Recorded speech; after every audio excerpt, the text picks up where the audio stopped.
Hey fam, welcome back to the channel where we take awesome out of the box. My name is Jamie, and in this one I'm doing a follow-up video to the Galaxy Fold and sharing my experience with the device and things that I've learned after using it as my daily driver. So yeah, here are 5 things I learned after using the Samsung Galaxy Fold for a week. By the way guys, just a little disclaimer, you're going to be seeing the silver color variant of the Samsung Galaxy Fold in this video. Sadly, it won't be available here in the Philippines. We're only getting the black one. Number 1 is going to be really obvious, but I want to get it out of the way. The Samsung Galaxy Fold is not going to be for everybody.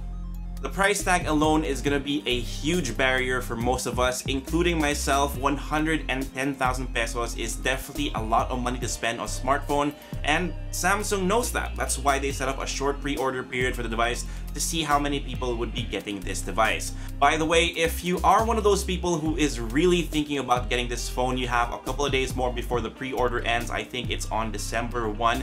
You can visit one of their concept stores to check it out, or you can go to your telco of choice like Smart to get the device, and I will be leaving a link down below to their signature and infinity plan so you can check them out. Now, the second thing I learned about the Samsung Galaxy Fold is you don't actually have to baby the phone, or at least not that much. That being said though, you still don't want to get this phone wet, roll around in the sand with it, or toss it around, but it's not as fragile as I thought it was going to be. It took a while for me to get over the fear of actually folding the display in half, but I did, and pretty soon I was folding the phone like a boss. The way I usually do this is push down near the hinge so I don't exert any added pressure on the screen. Obviously, there are going to be some concerns over its long-term durability, and the week that I spent with the phone wasn't enough time to answer all these questions, but whatever Samsung did to address the issues from the first version of this device seemed to have worked.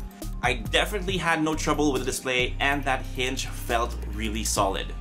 The third thing is that it was surprisingly easy to use it and bring it around as my main phone. So someone in the comment section actually asked how it felt to pocket the device and if the weight was going to be an issue. Honestly, it wasn't for me, but the phone is plenty tall, so it still peeks out of my pocket despite my size. So Samsung does provide a case for the Fold out of the box, so you're definitely going to want to use that to prevent it from getting scuffed up. I don't think it's going to offer much in terms of shock absorption, and I'm not going to put it to the test, but it's definitely better than nothing. Other than the fact that it's thick with 2 C's, when it's folded and taller than my pocket to contain, yeah, it was really easy taking this device around. The fourth, again, is going to be pretty obvious, but the 2 screens that the Fold has have specific uses.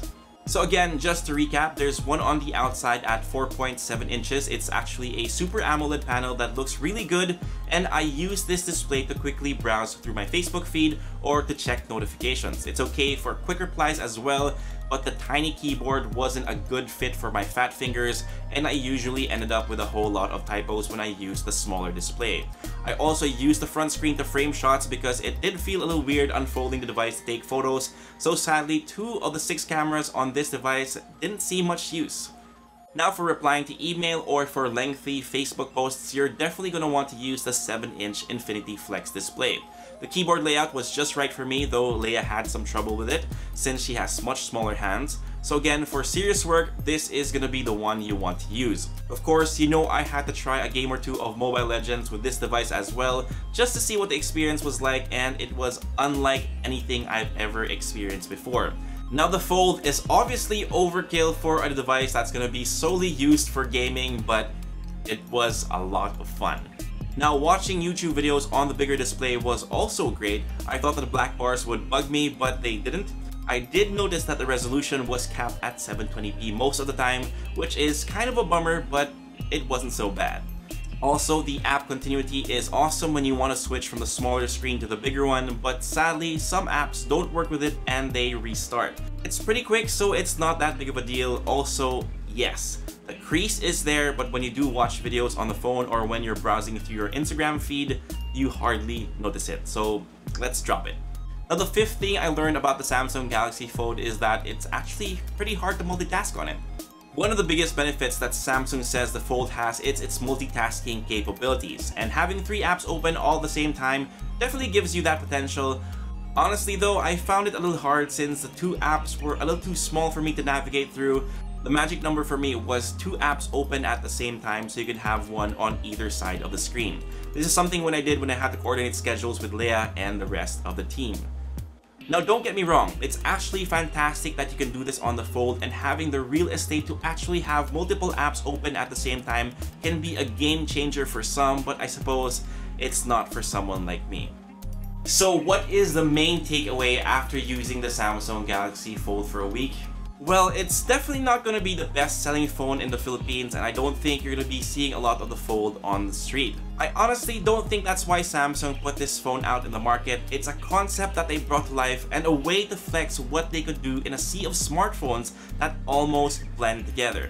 At the end of the day, the Samsung Galaxy Fold is a stepping stone to what we could possibly see in the very near future. In fact, there's already talk that the Fold 2 is going to be something similar to the Motorola Razr, which is a form factor that I can seriously get behind. So that's pretty much it, guys. Thank you for spending a couple of minutes with me. If you like this video, give us a thumbs up, sub to the channel, and make sure you hit that notification bell so you don't miss out on any of our content.